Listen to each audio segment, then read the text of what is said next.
Listen to the pulsar star sound captured by NASA's space-based observatories.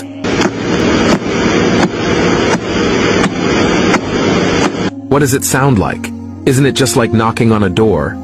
The interesting part is that this star is mentioned in the Noble Quran with the name Tariq. The word Tariq means someone who knocks on a door, hitting something hard to make noise. Allah said in the Quran, وَالسَّمَاءِ وَالطَّارِقِ وَمَا أَدْرَاكَ مَا الطَّارِقُ النَّجْمُ الثَّاقِبُ. NASA was able to hear the pulsar star using high-end technology of the 21st century.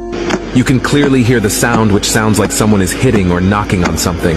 How could Prophet Muhammad, peace be upon him, know this 1400 years ago when there was no high-end technology? The truth is crystal clear. The Quran is the words of the Creator Allah, the Creator of everything, and Prophet Muhammad, peace be upon him, is his final messenger.